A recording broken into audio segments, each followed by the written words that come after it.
ठीक है, तो ये था हमारा प्रॉपर्टी वन। प्रॉपर्टी में मैंने क्या बोला, let A be a square matrix of order n, then A into adjoint A is equal to determinant A into I n is equal to adjoint A into A.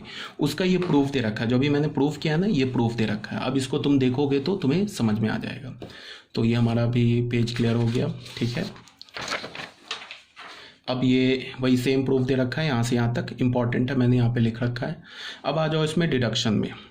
Deduction actually क्या है, मैंने दो deduction लिख रखा है। Deduction one में क्या बोला, if A is a singular matrix, अगर हमारे पास ए सिंगुलर मैट्रिक्स है तो उसका डिटर्मिनेंट जीरो होगा। तो इसी में क्या करो कि इस डिटर्मिनेंट ए को जीरो कर दो, तो यहाँ पे क्या आ जाएगा, नल मैट्रिक्स। तो हमारे पास प्रॉपर्टी क्या हो जाएगा, A into adjoint A is equal to adjoint A into A is equal to null. ठीक है, तो भी हमें क्या मिला, A into adjoint A is equal to adjoint A into A equal ही मिला। कहने का क्या मतलब है कि हमारे पास कोई भी मैट्रिक्स हो, एनी स्क्वायर मैट्रिक्स ए हो, A into adjoint A is equal to adjoint A into A हमेशा इक्वल मिलेगा। ठीक है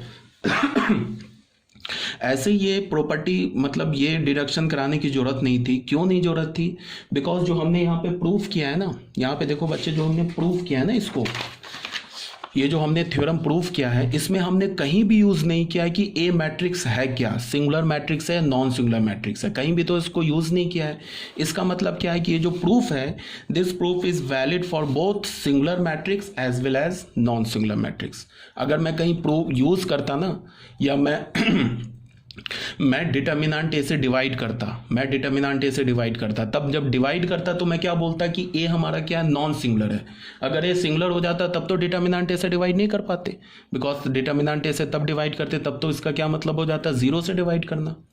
तो हमने कोई डिवाइड तो नहीं किया ना डिटर्मिनेंट से। इस प्रॉपर्टी को प्रूफ करने के लिए हमने तो किसी डिटर्मिनेंट वैल्यू से नहीं डिवाइड किया है। ठीक है, तो इसको अलग एज ए डिडक्शन बनाने की जरूरत नहीं थी, फिर भी मैंने लिख दिया है, कंफ्यूज मत होना, बिकॉज जो इसका प्रूफ है इसमें हमने कहीं भी एक मैट्रिक्स के सिंगुलरिटी एंड नॉन सिंगुलरिटी पे बेस्ड कोई भी प्रॉपर्टी यूज नहीं किया है। ठीक है ना, जैसे हमने क्या किया, ए मैट्रिक्स उठाया, कोई भी जनरल मैट्रिक्स उठाया और ये प्रूफ कर दिया, तो ये प्रूफ हो गया ना हर एक मैट्रिक्स के लिए, चाहे वो सिंगुलर हो चाहे वो नॉन सिंगुलर हो। ठीक है, मेरी बात समझ में आ रही होगी। तो ये था हमारा डिडक्शन वन, क्लियर होना चाहिए, कोई प्रॉब्लम नहीं है।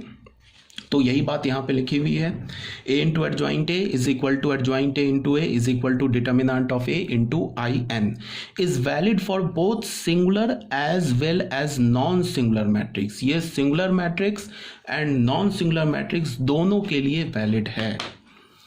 ठीक है, बहुत बोल दिया। अब आ जाओ बच्चे पेज नंबर 105 पर।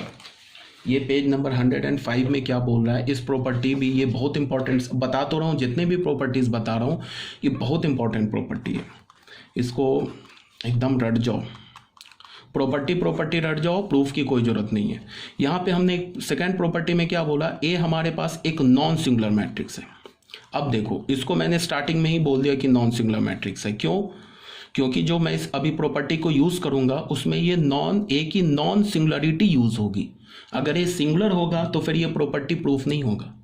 जो अभी मैं प्रॉपर्टी यूज करूंगा उसमें मुझे ए की नॉन सिंगुलरिटी वाली प्रॉपर्टी यूज करनी होगी। नॉन सिंगुलरिटी वाली प्रॉपर्टी यूज करनी होगी, इसका क्या मतलब है कि हमें इस थ्योरम को प्रूफ करने के लिए डिटर्मिनेंट ए से डिवाइड करना होगा। तो जब हम डिटर्मिनेंट ए से डिवाइड करेंगे तो वहाँ पे हमें रिस्ट्रिक्शन देना होगा ना कि A determinant A can not be equal to zero, this implies that A is a non singular matrix. ठीक है, तो बोल क्या रहा है, ए हमारे पास एक नॉन सिंगुलर मैट्रिक्स है और ऑब्वियस ही बात है स्क्वायर मैट्रिक्स है ऑफ ऑर्डर एन।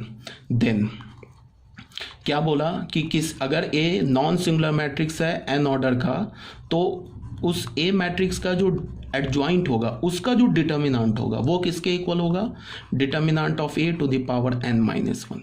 एन क्या है, ऑर्डर ऑफ मैट्रिक्स ए। इस प्रॉपर्टी को तुम याद कैसे रखोगे वो बता दे रहा हूं। इस प्रॉपर्टी को तुम ऐसे याद रखोगे कि जब तुम एडजॉइंट ए में से एडजॉइंट हटाओगे ना तो क्या अंदर बचेगा, ये ए मैट्रिक्स बचेगा, इस पे पावर क्या आ जाएगा, एन माइनस वन। मतलब एक एडजॉइंट हटाने से डिटर्मिनेंट पर पावर एन माइनस वन आ जाएगा। इसका प्रूफ क्या है, प्रूफ बहुत सिंपल है। प्रूफ तुम ऐसे देख लो, अभी मैंने क्या बोला, ए इंटू एडजॉइंट ए, ये किसके इक्वल है, determinant of A into I n के इक्वल है। अब यहाँ पे क्या है कि ये एक लेफ्ट हैंड साइड में मैट्रिक्स है, ए भी मैट्रिक्स है, एडजॉइंट ए भी मैट्रिक्स है, तो दो मैट्रिक्स को मल्टीप्लाई करोगे तो मैट्रिक्स मिलेगा। तो यहाँ भी एक मैट्रिक्स लिखा हुआ है, ये किस फॉर्म का लिखा हुआ है, ये के इंटू ए टाइप का लिखा हुआ है।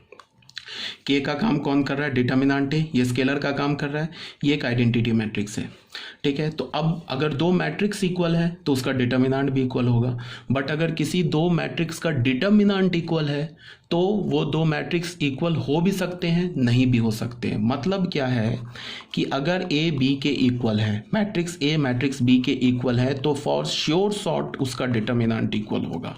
बट इसका मतलब है कि ए इज इक्वल टू बी, इसको तो इम्प्लाई करेगा, ये तो ट्रू है, बट यहाँ से यहाँ इसको इम्प्लाई नहीं करेगा। ये बात समझ में आनी चाहिए आपको, ठीक है। ये ऑलरेडी बता रखा है मैंने, ए इंटू एडजॉइंट है, ये तो हमारा फर्स्ट प्रॉपर्टी था। अब मैंने क्या किया, दोनों साइड एडजॉइंट ले, ये डिटर्मिनेंट ले लिया, तो ए इंटू एडजॉइंट ए क्या मिल गया हमें, determinant of determinant A into I n, ठीक है। इसमें हमने कौन सी प्रॉपर्टी लगा दी, ये ए मैट्रिक्स का काम कर रहा है, ये बी मैट्रिक्स का काम कर रहा है, तो ए इंटू बी मैट्रिक्स का determinant is equal to determinant of A into determinant of B. तो यहाँ पे क्या हो गया, ये हो गया determinant of A into determinant of B, का मतलब डिटर्मिनेंट ऑफ एडजॉइंट ए। अब इसमें क्या लगेगा बच्चे, ये स्केलर के की तरह काम कर रहा है, जो डिटर्मिनेंट है ना ये के की तरह काम कर रहा है, तो ये क्या लिखा, के इंटू ए, ऐसे मैंने बताया ना, determinant of k into A, ये किसके इक्वल होगा, k to the power n into determinant of A.